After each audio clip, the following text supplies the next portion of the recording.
Siapa biasa membaca?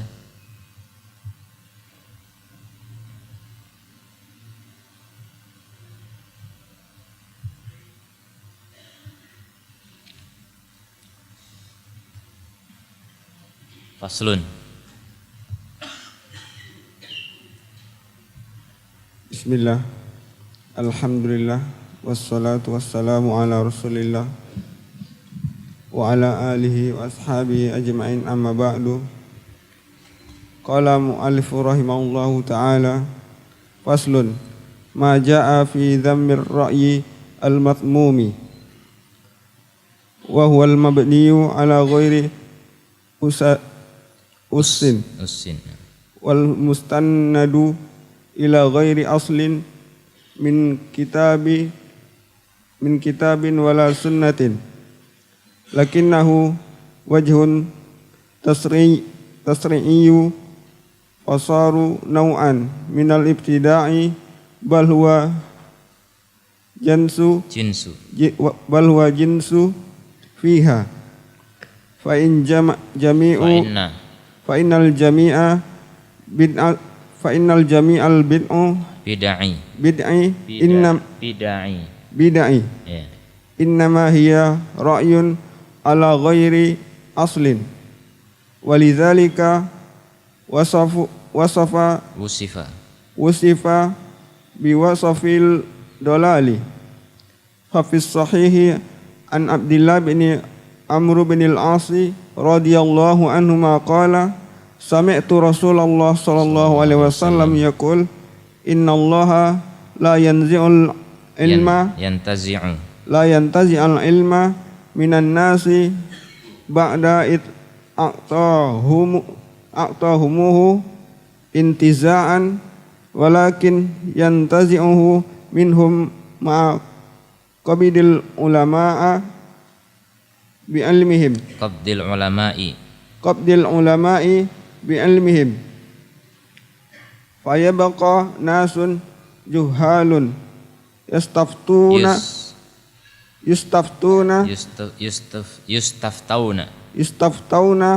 wa yuftun bira'yihim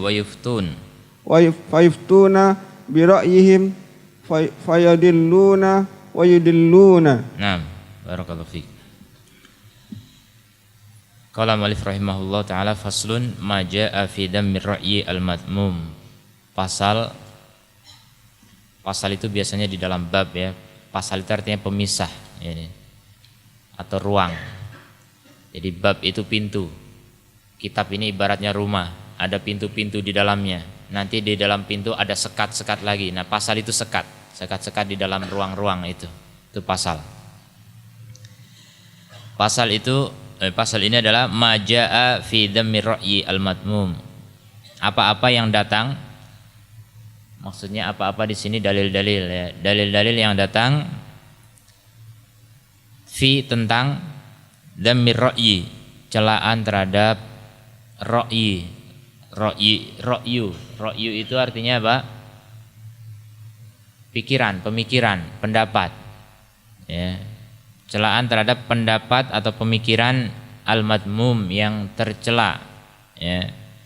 Bagaimana pendapat yang tercela? Yang tidak sesuai dengan Quran dan Sunnah tentunya ya. Pendapat yang dikait-kaitkan dengan agama tapi tidak ada sandarannya dari Al-Quran maupun As-Sunnah, ini namanya madmum ya, tercela. Kalau pendapat sesuai Quran dan Sunnah tidak masalah ya. Agama ini pakai ra'yu juga, pakai pikiran. Kalau nggak pakai pikiran namanya orang gila ya. Wahya al-mabni ala ghairi ussin. Dan dia adalah, jadi pemikiran yang tercela itu adalah al-mabni, yang dibangun ala ghairi ussin, tanpa pondasi. Ibarat rumah dibangun tanpa pondasi, makanya tercela, nggak ada pondasinya. Wal mustanadu ila ghairi aslin, dan dia sesuatu yang disandarkan tapi kepada selain pondasi. Tadi dibilang nggak ada pondasinya, tapi sekarang dibilang disandarkan, tetap ada sandarannya ya. Yang namanya rumah masa dibangun di angkasa kan nggak mungkin tetap ada pijakannya gitu. Ala ghairi ussin, ala ghairi aslin, bukan kepada pondasi, bukan kepada pokok min kitabin wala sunnatin. Jadi tetap ada sandarannya, tapi bukan kepada Al-Quran dan As-Sunnah. Itu hanya kepada akal saja, kepada akal. Lakinnahu wajhun tasyri'i, namun dia termasuk satu sisi dari pensyariatan. Ya, dia dianggap sebagai sumber syariat. Orang melakukan sesuatu, apa dasarnya? Pendapat ulama A misalnya. Maka dia menjadi seakan-akan sumber syariat. Fasara naw'an minal ibtida, sehingga dia menjadi macam dari macam-macam ibtida. Ibtida itu artinya apa? Membuat hal-hal baru di dalam agama, karena dikaitkan dengan syariat. Kalau ada pendapat, misalnya pendapatnya Newton, ya, itu kan pendapat, pemikiran. Bid'ah enggak itu? Bid'ah enggak? Ibtida bukan? Bukan. Karena enggak dikaitkan dengan agama. Rumus Newton, masih ingat? Ya, rumus ahli kimia fisika yang enggak dikaitkan dengan agama, ya bukan bid'ah, biar terserah gitu. Bukan bid'ah dalam definisi agama kita ya. Bukan disebut bid'ah dalam agama. Jadi kalau hal-hal pemikiran-pemikiran seperti itu enggak masalah, terserah. Ini yang kita bahas adalah pemikiran-pemikiran yang dikaitkan dalam agama, yang dijadikan sumber untuk pensyariatan. Bal huwal jinsu fiha, bahkan dia adalah jenis darinya, jenis dari kebid'ahan itu. Kalau nau' itu macam, jenis itu lebih dekat lagi. Macam itu bagian dari jenis. Begitu. Ini enggak cuma macam, bahkan jenis, lebih ini lagi, lebih besar lagi. Fa inna jami'al bid'ah, bid'ah itu jamak dari bid'ah. Jadi bacanya bid'ah. Bukan disukun dalnya, tapi di fathah. Karena sungguhnya segenap bid'ah innama hiya ra'yun ala ghairi aslin. Tidak lain dia hanyalah pendapat. Semua bid'ah adalah pendapat manusia, ya.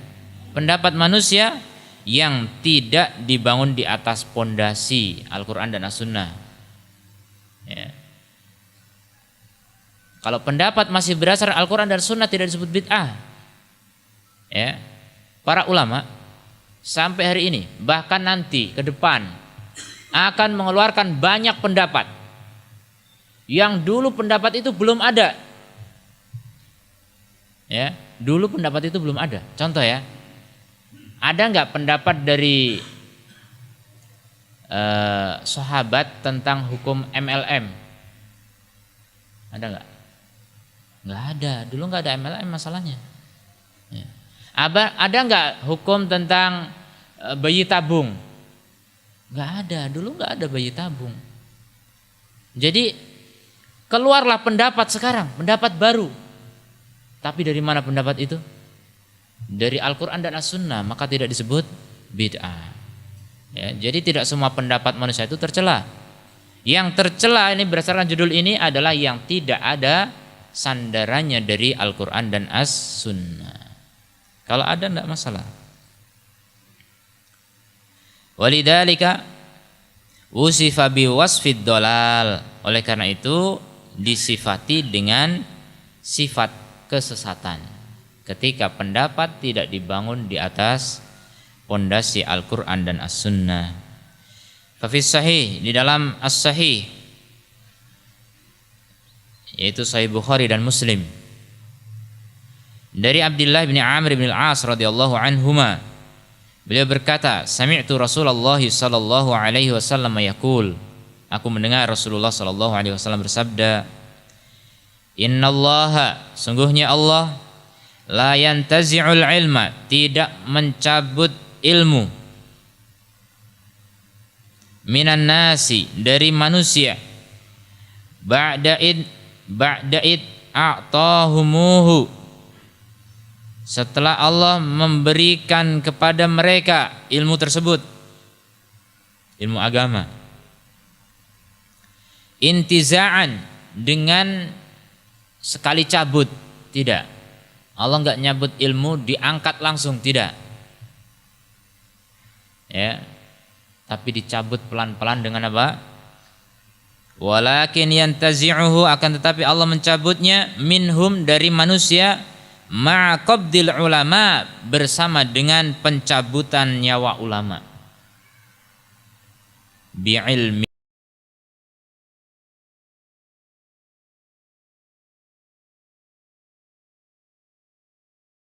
ilmunya dibawa mati. Iya. Ilmu beliau yang ada di hati beliau sama-sama dikubur bersama beliau. Yang tersisa itu tinggal kitab sama ilmu yang diwariskan pada murid-muridnya, dan ini tentunya berbeda dengan asli yang dimiliki oleh beliau. Makanya sangat disayangkan ya kalau ada orang alim enggak mengajar, itu ilmunya betul-betul terkubur, enggak punya murid, enggak punya karya tulis. Masya Allah, sayang sekali. Makanya kita melihat para ustadz, para ulama rajin menulis karya tulis, itu diantaranya untuk mewariskan ilmunya. Kalau mati masih diambil ilmunya, masih bermanfaat bagi umat. Masya Allah, luar biasa.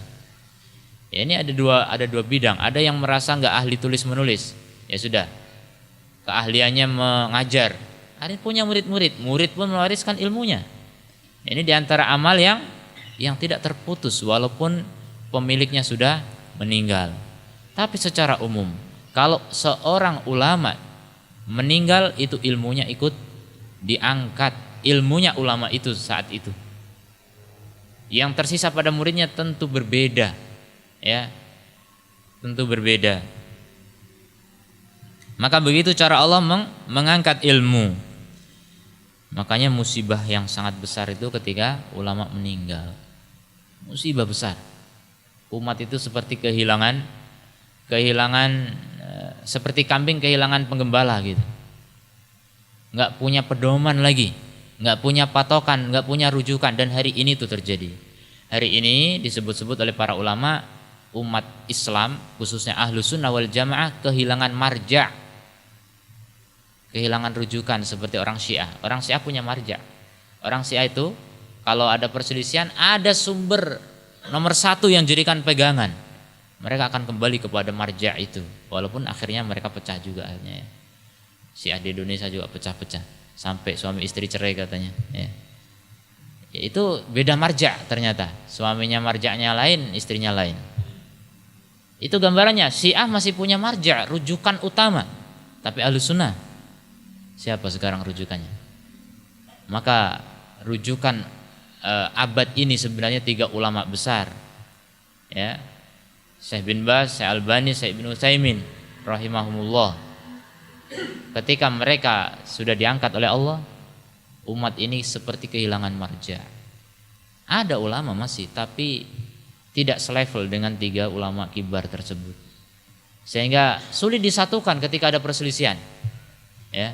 Apalagi yang terjadi perselisihan antar ulama itu sendiri, ya. Ketika Syekh Albani meninggal, murid Syekh Albani berselisih dengan Lajnah Daimah. Masya Allah. Ini bingung umat.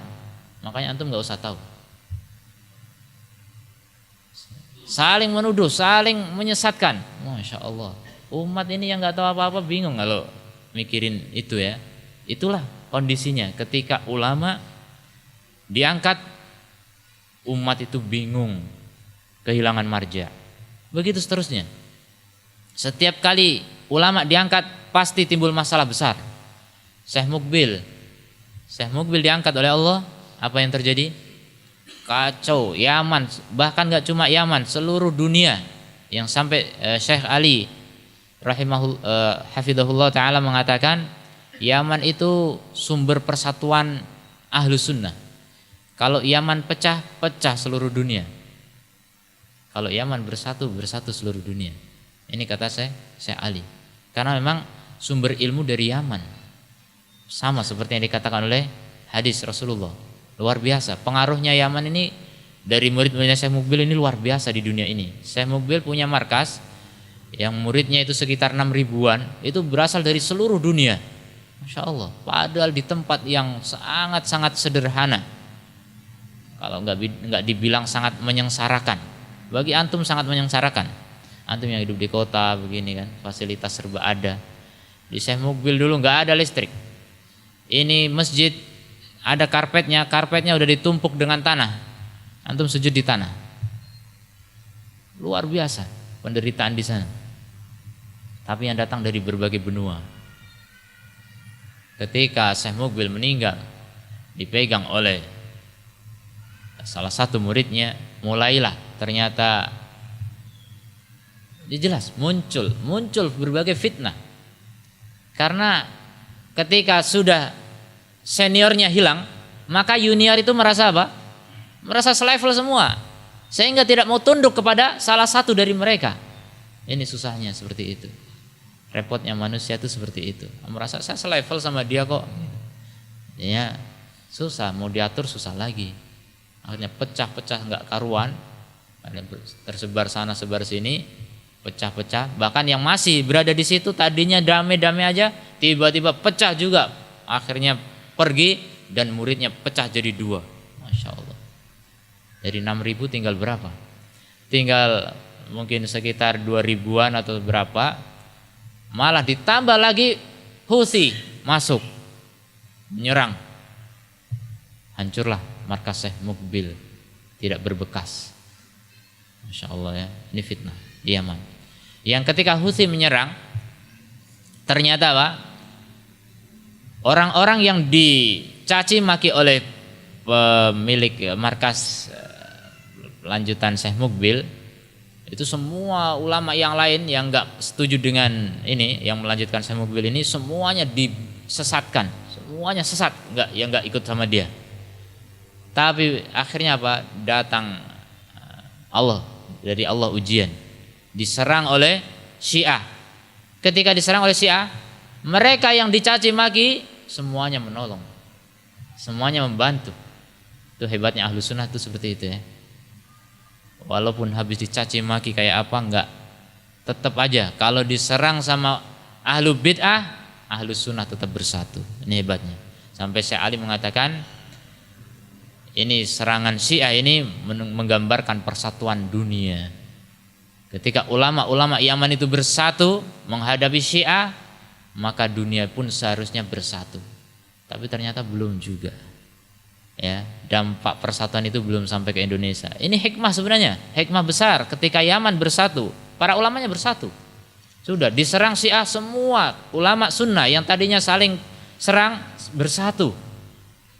Tapi ternyata dampaknya tidak sampai ke Indonesia. Indonesia tetap pecah belah, enggak karuan ya. Seperti perabot rumah tangga, barang pecah belah.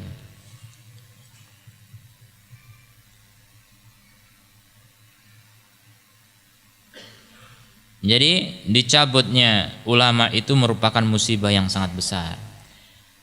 Dan musibah terbesar kalau dicabut seorang ulama, seorang alim dari ulama itu dicabut, itu sudah musibah besar. Maka musibah terbesar apa kalau begitu? Musibah terbesar apa? Dicabutnya ulamanya ulama. Siapa? Ilmu Nabi sallallahu alaihi wasallam ya, Nabi. Meninggalnya Nabi itu musibah paling besar. Meninggalnya Nabi itu musibah terbesar bagi umat ini. Dulu ketika Nabi masih ada permasalahan apapun di umat, di kalangan sahabat, solusinya datang dari langit. Ya. Makanya kadang sahabat mengatakan, Jabir bin Abdillah mengatakan begini, kunna na'zil wal Qur'anu yanzil. Kita melakukan azl dan Quran masih turun. Tahu azl kan? Tahu enggak? Ada yang tahu atau enggak?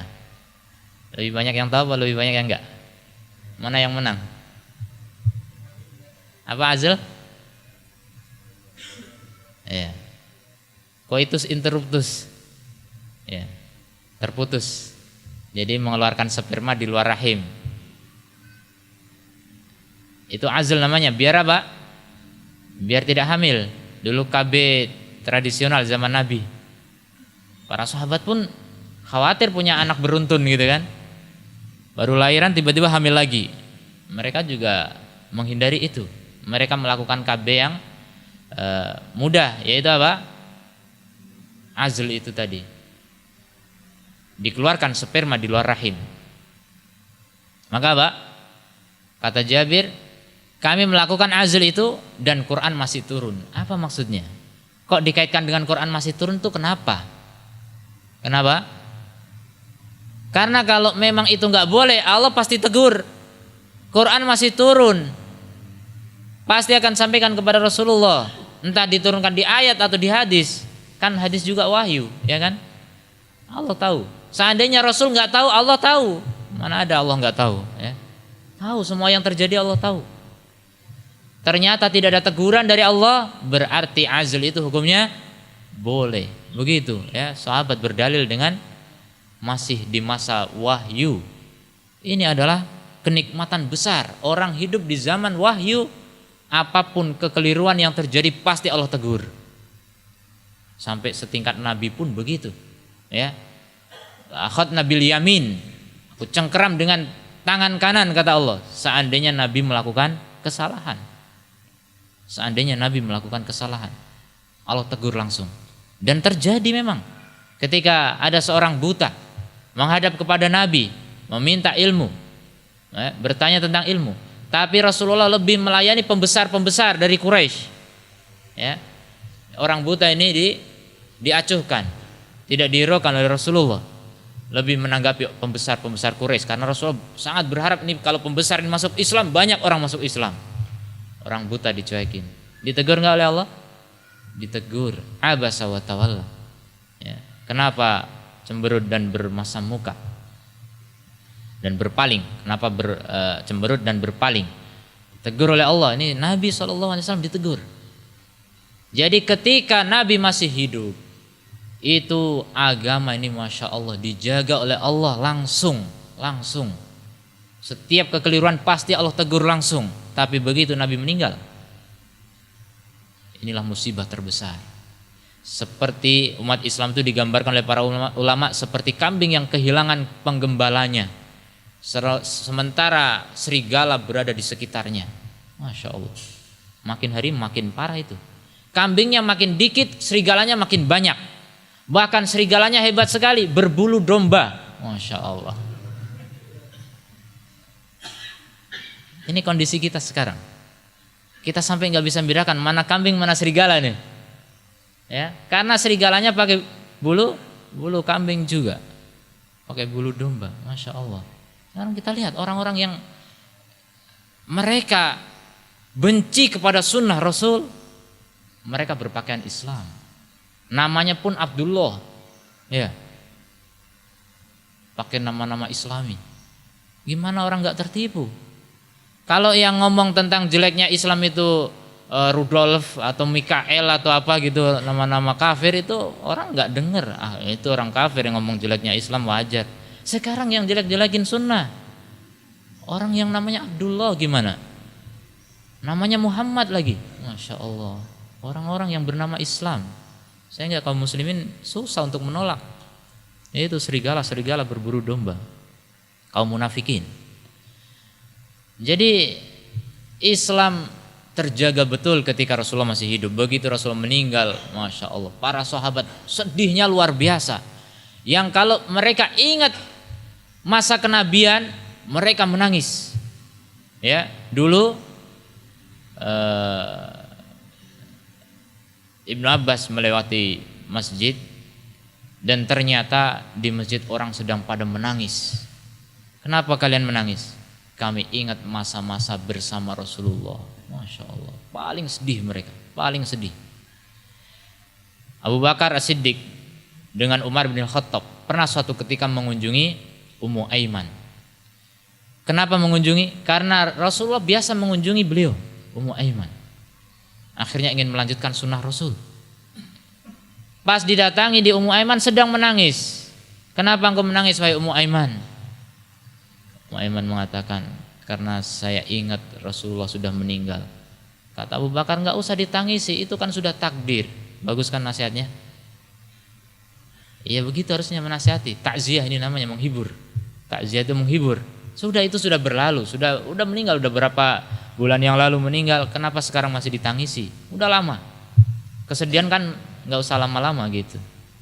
Kata Ummu Aiman, bukan itu yang aku tangisi. Bukan sekedar Rasulullah meninggal yang aku tangisi, tapi aku menangis karena wahyu tidak turun lagi. Seketika itu juga Abu Bakar nangis. Umar melihat Abu Bakar nangis, ikut nangis. Masya Allah, sedih. Bagaimana ini wahyu nggak turun? Masya Allah, Ummu Aiman lebih paham daripada mereka berdua. Itu yang membuat sedih. Kalau sekedar Rasulullah meninggal sedih memang, tapi lebih sedihnya lagi apa? Wahyu tidak turun. Dan itu kondisinya hari ini jelas lebih menyedihkan. Yang tersisa sebagai penjaga umat Islam agar tetap selamat di atas al-haq dan terhindar dari segala kesesatan adalah para ulama. Ulama yang menjaga akidah kita, ulama yang menjaga manhaj kita, ulama yang menjaga syariat kita. Kalau ulamanya dicabut, ya, kita kehilangan pedoman. Makanya mumpung ulama masih hidup, belajar sama ulama gitu. Ulama meninggal sedih. Lah kemarin ngapain? Pas ulama masih hidup, antum kenapa nggak belajar? Nah ini kan juga seperti itu. Sedih ikut sedih. Alhamdulillah masih ada ulama. Sekarang yang masih ada kita jaga. Makanya jaga ulama. Itu menjaga ulama termasuk jihad besar. Ya. Kalau musim perang, jangan biarkan ulama berangkat perang. Tahan. Antum dulu yang perang. Ustadz nanti belakangan. Ya. Ulama maksudnya bukan ustadz. Ulama belakangan. Ulama itu yang dibutuhkan umat. Fatwanya dibutuhkan umat. Umat ini nggak bisa berjalan, nggak bisa bergerak tanpa petunjuk dari ulama. Kacau. Umat ini ribut, pecah dan lain sebagainya itu nggak selesai kalau nggak ada ulama yang menyelesaikan. Dulu awal-awal perselisihan salafiyin Ahlussunnah wal Jamaah di Indonesia ya,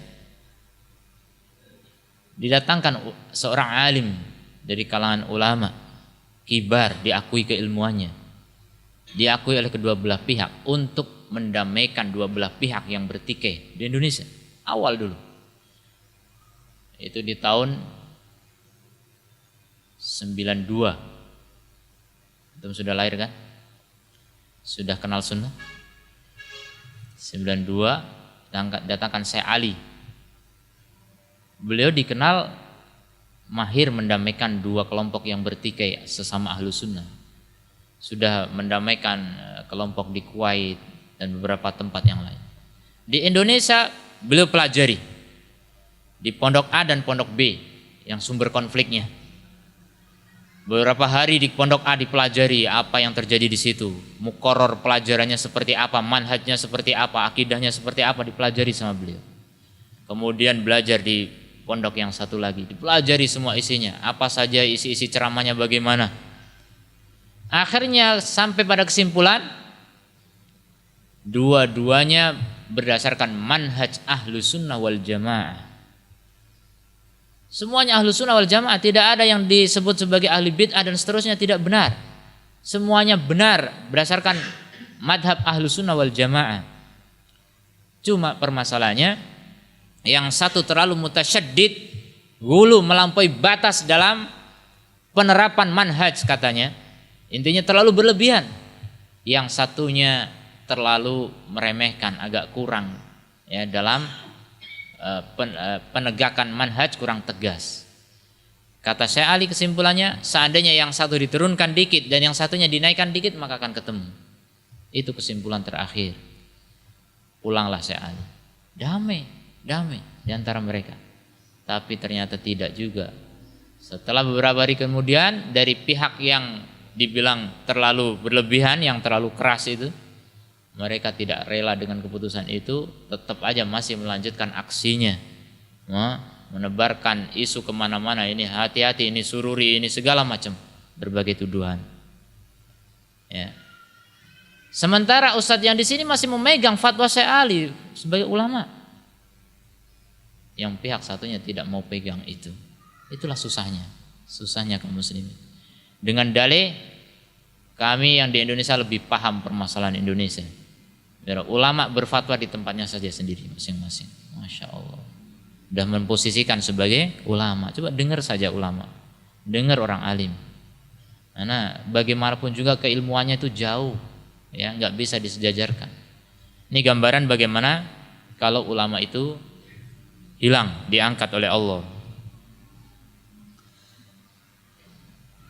Fayabqan nasun, maka yang tersisa adalah manusia juhalun, yang bodoh-bodoh.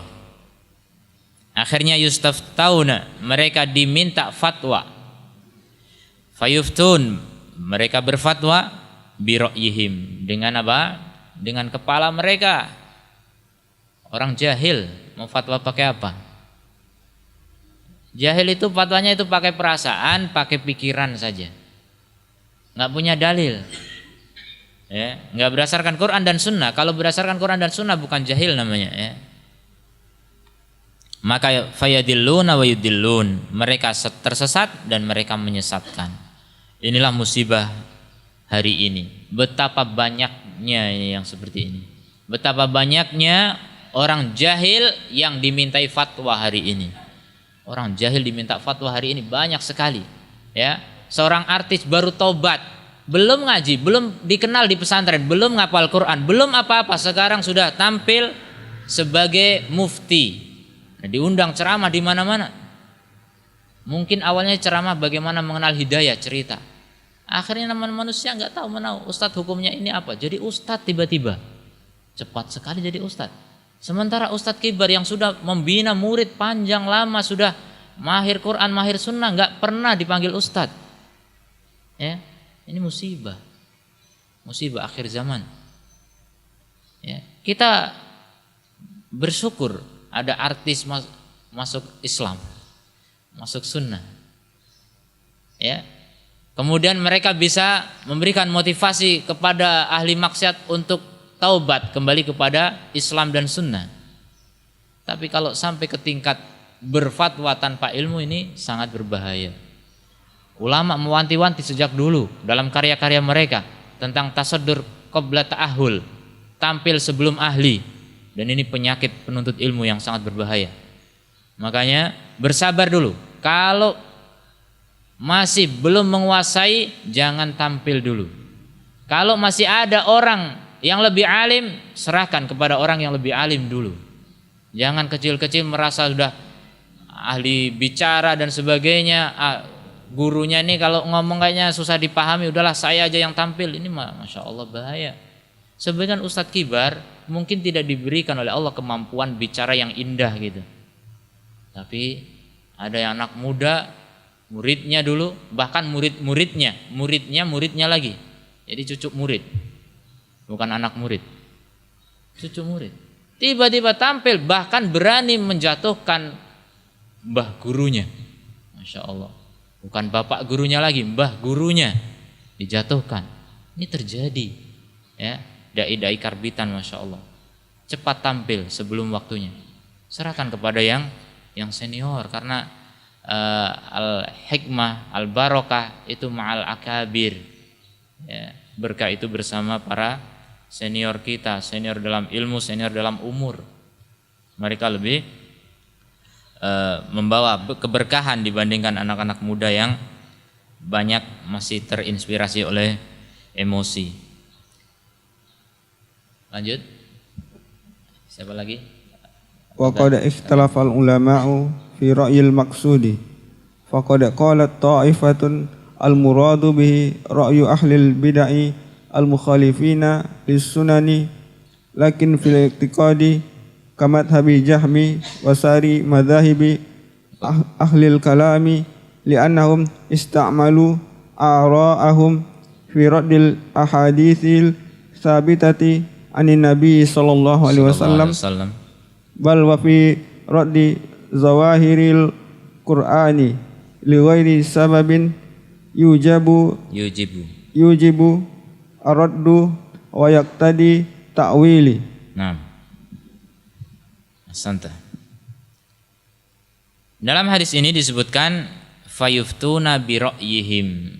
Mereka berfatwa dengan ra'yunya, dengan pemikirannya, pemikiran yang tidak bersandar kepada pondasi Al-Qur'an dan As-Sunnah. Namun ulama berbeda pendapat. Ulama berbeda pendapat fi ra'yil maksud, tentang ra'yu yang dimaksud dalam hadis ini. Sebagian kelompok ulama mengatakan al-murad bihi, yang dimaksud dengannya ra'yu ahli bidah, pendapat ahli bidah. Ya, pendapat ahli bidah itu semuanya dibangun di atas pendapat semata gitu, bukan di atas Al-Qur'an dan As-Sunnah. Al-mukhalifina lis-sunan, yang mereka menyelisihi sunan itu jamak dari sunnah. Sunan itu artinya ajaran-ajaran Rasulullah sallallahu alaihi wasallam. Jadi di sini disifati ya, ra'yu ahlul bidah, pendapat ahli bidah yang menyelisihi sunan. Menurut antum, pendapat ahli bidah itu ada enggak yang enggak menyelisih sunan? Ada enggak? Kita mau memahami nih, yang menyelisih sunan ini sifat kasyifah atau sifat muqayyadah? Pernah dengar enggak? Apa sifat kasyifah? Belum. Contoh yang lain misalnya dalam ayat Allah menyatakan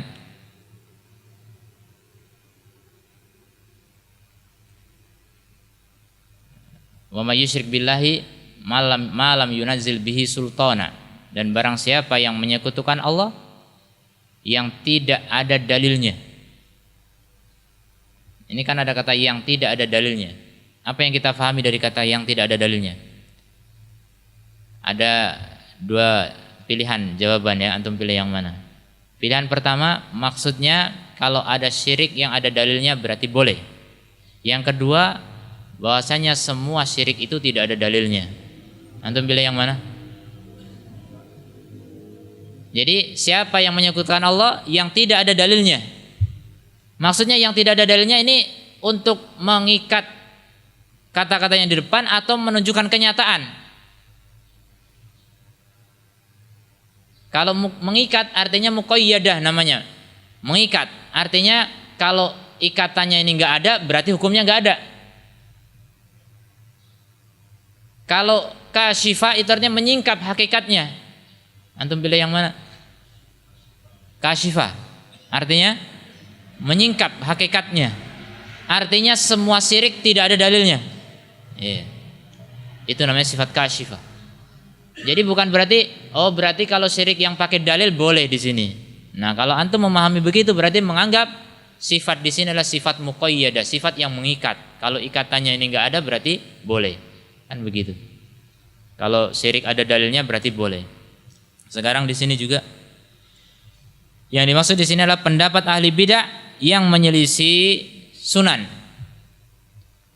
Pendapat ahli bidah yang menyelisih sunan. Ini kata-kata yang menyelisih sunan ini kasyifah atau muqayyadah? Kasyifah atau muqayyadah? Kasyifah. Kasyifah berarti artinya menyingkap, bahwasanya semua pendapat ahli bidah itu adalah menyelisih sunan. Ada yang berpendapat muqayyadah?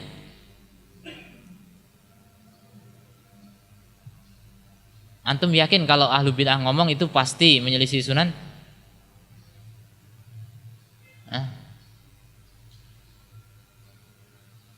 Ra'yu ahli bid'ah itu pasti menyelisih sunan?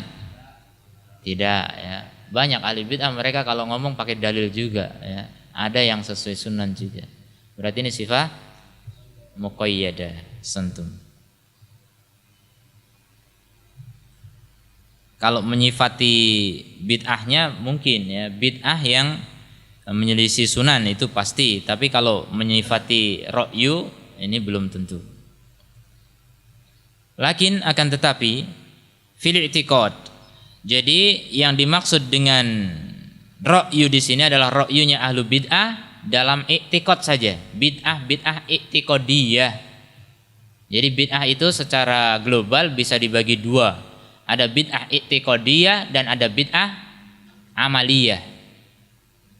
Ya, ada bid'ah i'tiqadiyah, ada bid'ah amaliyah. Bid'ah amaliyah seperti Maulid Nabi, tahlilan, ya, kemudian salaman habis sholat, zikir jamaah habis sholat, itu namanya bid'ah amaliyah.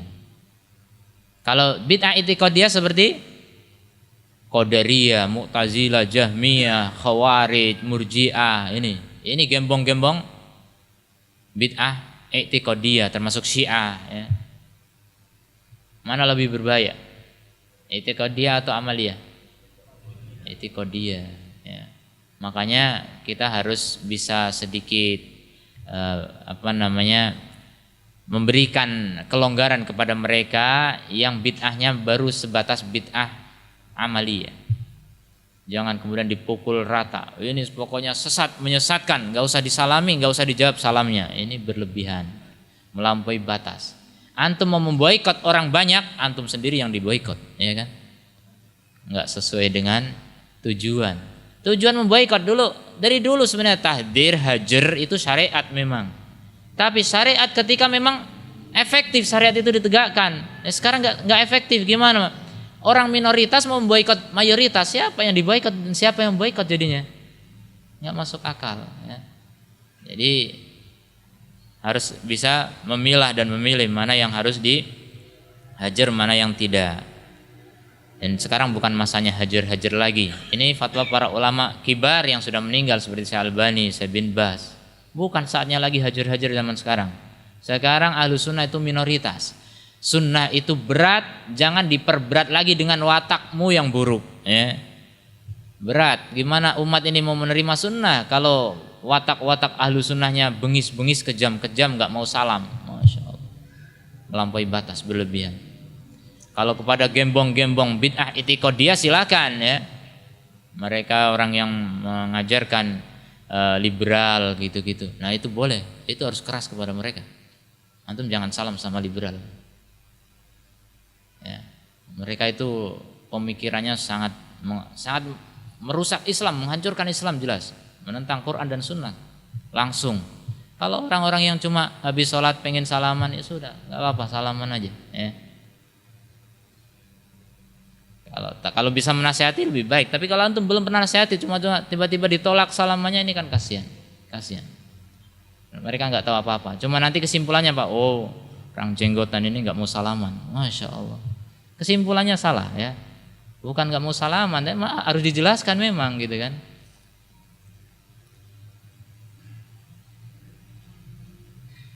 Jadi harus dibedakan sunnah bid'ah dalam syariat ini ada dua kemungkinan. Yang dimaksud kata sebagian ulama di sini, ra'yu yang dimaksud di sini adalah ra'yunya ahlu bid'ah i'tiqadiyah, ya, bid'ah keyakinan seperti tadi Khawarij, Murji'ah dan seterusnya. Kamadhabi Jahm, seperti madhabnya Jahm, yaitu Jahmiyah, Jahm bin Safwan. Wasairi madahibi ahlil kalam, dan seluruh madhab-madhab ahlul kalam. Siapa sebutkan madhab ahlul kalam? Siapa aja yang termasuk ahlul kalam? Asy'ariyah, Maturidiyah, Kulabiyah, Salimiyah, Mu'tazilah pun bisa masuk. Ya, Jahmiyah juga, ya, itu gembongnya.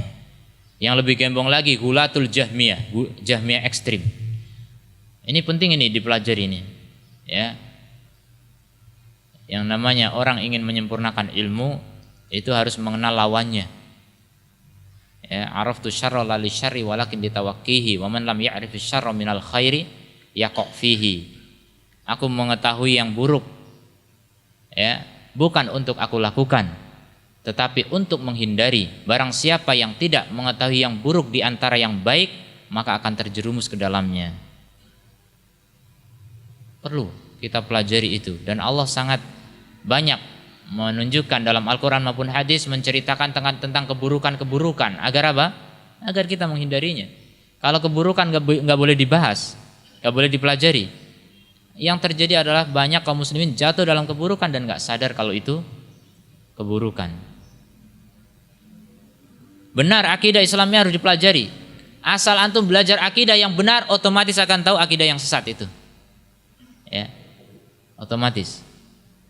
Jadi pelajarilah akidah Ahlussunnah wal Jamaah, antum akan tahu siapa itu Jahmiyah, Mu'tazilah, Asy'ariyah, Maturidiyah dan seterusnya. Dan ini penyimpangan dalam masalah asma wa sifat merupakan penyimpangan yang sangat-sangat fatal dan sangat berbahaya. Sangat berbahaya. Jangan diremehkan.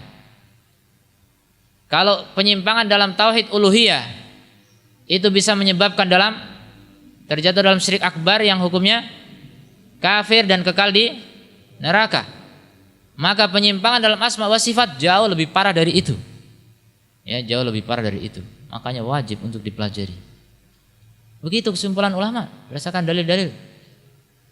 Penyimpangan dalam asma wa sifat itu lebih parah daripada penyimpangan dalam tauhid uluhiyah. Makanya harus dipelajari betul. Ya, sekarang bukan makomnya ya, bukan waktunya lagi. Antum pelajari di waktu-waktu lain bersama guru-guru yang lain. Silakan di dalam kitab-kitab seperti Aqidah Al-Wasithiyah atau banyak ya, Tadmuriyah, Hamawiyah, Safariniyah, Tohawiyah. Itu kitab-kitab yang dengan itu kita akhirnya bisa memiliki pegangan yang jelas dalam beragama. Itu yang kalau antum menguasai itu, antum baru bisa yakin, oh begini toh Ahlussunnah wal Jamaah. Jadi sebelum antum paham kitab-kitab tersebut, belum bisa kita memastikan sebenarnya Ahlussunnah itu kayak apa sih. Masih bingung. Banyak orang masih bingung. Yang lebih aneh lagi, orang-orang yang mengikuti mereka yang gaya-gaya keras ya, salafi keras. Mereka sering menuding lawan mainnya sebagai salafi yang nggak tahu manhaj, ya, nggak tahu manhaj. Dari gurunya mengatakan begitu, muridnya pun ikut menyambung. Murid cuma menyambung lidah saja. Dituduh, pondok kamu itu nggak ngajarin manhaj. Memang manhaj itu apa? Dan ini terdengar dulu waktu kita masih belajar. Manhaj itu apa? Kalau antum, saya tanya, antum belajar manhaj enggak? Hah? Apa? Apa manhaj yang antum pelajari? Kitab apa yang antum pelajari dari kitab-kitab manhaj?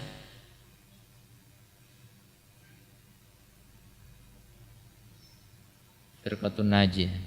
Ketahuilah bahwasanya kitab yang tadi saya sebutkan tadi itu semuanya kitab manhaj. Ya. Dan pondok Ahlussunnah Salafiyah itu semuanya yang menisbahkan kepada sunnah mempelajari kitab-kitab itu. Kok dikatakan tidak mempelajari manhaj, gimana? Manhaj itu apa? Ya. Akidah hakikat dari manhaj. Itulah yang membedakan antara Ahlussunnah dengan Ahlu Bid'ah. Itu yang membedakan. Jadi harus dipelajari. Kita sudah lama ngaji tapi tidak mengenal manhaj Ahlussunnah wal Jamaah, ini masih ketinggalan banyak, berarti harus pelajari itu kitab-kitab seperti itu.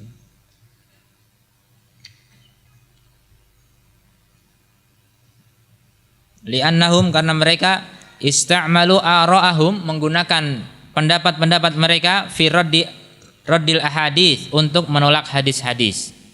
Begitu ya. Orang-orang Jahmiyah dan Ahlu Kalam menolak hadis demi mengikuti akal.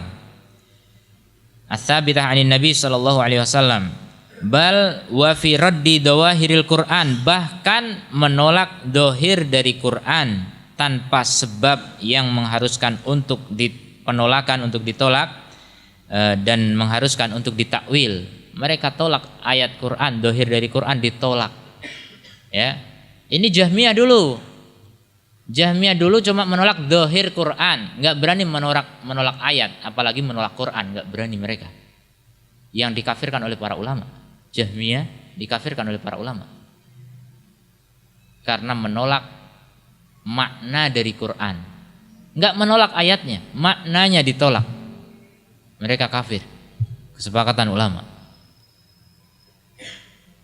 Nah sekarang orang liberal menolak Quran. Enggak cuma menolak Quran, menolak Tuhan. Ya, Masya Allah. Kekufuran yang nyata hari ini. Itu mau dipelihara, dibilang sebagai cendekiawan muslim, dan diakui oleh kaum muslimin, mayoritas kaum muslimin. Masya Allah. Mau dibawa kemana akidah Islam ini? Begitulah kejahilan. Kejahilan merata di tengah-tengah umat Islam. Bahkan orang yang berani menentang liberal, ini Wahabi, hati-hati. Masya Allah.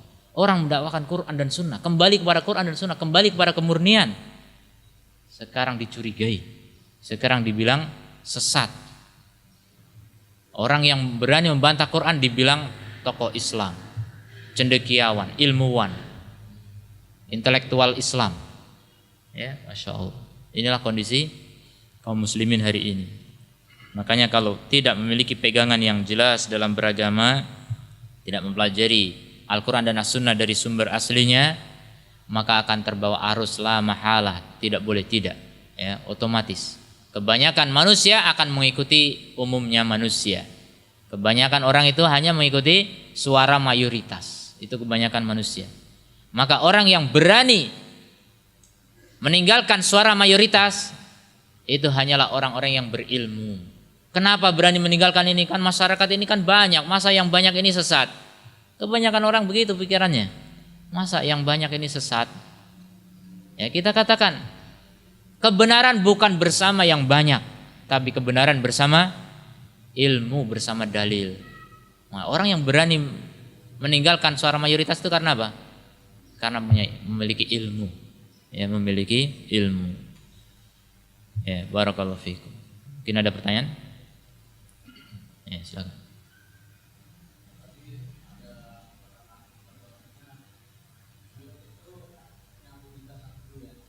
Biasanya.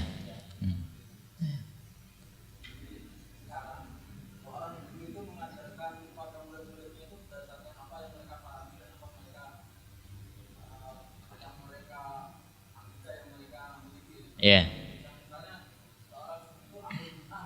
Ya. Ya, kebid'ahannya ya.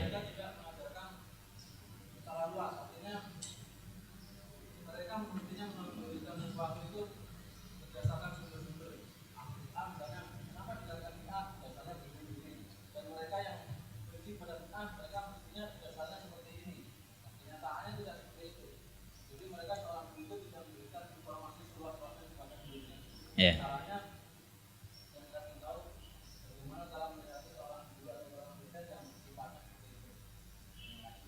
Barakallahu fikum. Bagaimana cara menasihati seorang guru atau dosen yang sifatnya seperti itu, yang suka menipu umat ya? Jelas mereka nggak akan mau jujur. Mereka tuh tahu kalau mereka itu sesat, ya, tahu. Orang sesat itu kebanyakan sengaja, yang tokoh-tokohnya itu sengaja. Yang nggak sengaja itu yang bawah-bawahannya dibodoh-bodohin mereka. Ini ulama kok, gitu. Dikiranya kalau ulama sudah punya menyandang gelar profesor, doktor itu pasti selamat. Orang awam begitu pikirannya. Mereka dibodohi, ditipu. Tapi yang di atas ini sengaja mereka sesat. Sengaja mereka tahu itu. Sengaja Quran sengaja ditolak coba. Kalau Quran berani dilecehkan, melecehkan Quran apa lagi itu? Mau disebut mukmin bagaimana? Mukmin kok menolak Quran? Terus sandarannya apa kalau Quran ditolak? Kemudian lebih hebat pikirannya daripada Quran? Masya Allah, ini sudah nggak masuk akal. Dan itu sebenarnya sadar kalau dia itu salah, itu sadar sekali itu dengan ucapannya. Maka mengobati orang yang sadar itu lebih susah daripada mengobati orang yang nggak sadar. Orang yang sadar untuk menyimpang itu lebih susah diselamatkan. Kalau orang yang nggak sadar, namanya orang nggak tahu. Orang nggak tahu itu gampang, wajar, itu jahlun basit namanya. Bodoh sederhana. Bodoh sederhana cukup dikasih ilmu, oh gitu ya. Oh ya udahlah, kalau gitu saya ikuti. Gampang. Tapi kalau orang yang sengaja udah tahu menyimpang, dia ngotot dalam penyimpangannya, ini susah mau diluruskan. Ini namanya jahil murakkab. Udah bodoh nggak mau menyadari bahasanya itu bodoh. Dia mengaku pintar, padahal bodoh. Setiap perkara yang menyimpang dari Quran dan Sunnah adalah kebodohan, kejahilan. Tapi dia mengaku pintar. Ya repot kan? Orang ngaku pintar mau digurui susah. Gimana caranya menasihati mereka? Saya juga nggak tahu gimana caranya. Itu yang menasihati mereka harus yang menurut mereka adalah levelnya di atasnya gitu. Syekh besar gitu, baru mungkin mereka dengar gitu. Kalau muridnya, mahasiswanya mana mau didengar? Mahasiswa kemarin sore mau nasihati guru. Susah. Ya. Paling-paling usaha kita didoakan saja. Doakan kebaikan. Ya, siapa tahu antum dengan keikhlasannya, ya Allah, dosen saya ini berilah hidayah ya Allah. Mudah-mudahan kalau engkau beri hidayah dia bisa menyadarkan seluruh mahasiswa di universitas ini. Oh, Masya Allah, luar biasa itu doa. Paling-paling begitu. Kalau untuk adu argumen ke dia itu orang ngeyel, itu sudah orang ngeyel. Orang nggak peduli dengan apa yang diucapkan. Quran aja dibantah apalagi antum. Gimana? Susah ngomong dengan orang mereka itu susah dari dulu. Makanya diantara prinsip Ahlussunnah wal Jamaah nggak mau berdebat dengan ahlu bid'ah. Itu prinsip Ahlussunnah wal Jamaah. Nggak mau berdebat dengan ahlu bid'ah. Kalau ahlu bid'ah yang bertanya ingin tahu dijawab. Tapi kalau ahlu bid'ah datang untuk menyalahkan sunnah, nggak usah ditanggapi. Mereka mau ngeyel saja. Ya. Orang ngeyel itu percuma. Kecuali kalau kita memang memiliki hujah yang kuat yang bisa menundukkan dia, silahkan. Tapi kalau enggak cuma counter sana counter sini ya, saling menyerang, dan apa kesimpulannya? Umat akan melihat, oh ternyata dua-duanya benar ya, dua-duanya pintar ternyata. Itu umat mana tahu, dua-duanya pakai dalil kok. Masyarakat awam enggak tahu apa-apa. Makanya bahaya ini sebenarnya, ada perdebatan dengan antara ahlu sunnah dengan ahlu bid'ah, diperdebatkan, ditonton di mana-mana, ini sangat berbahaya. Umat tuh enggak tahu apa-apa. Mereka cuma lihat pakai dalil, masa salah sih? Akhirnya yang nyalah-nyalahin itu yang sesat. Oh, ini kurang ajar ini, dikit-dikit disalahin. Nah, ini bagus ini, ngalah terus ini bagus ini. Nah, orang melihatnya cuma begitu, Masya Allah. Ya, fitnah.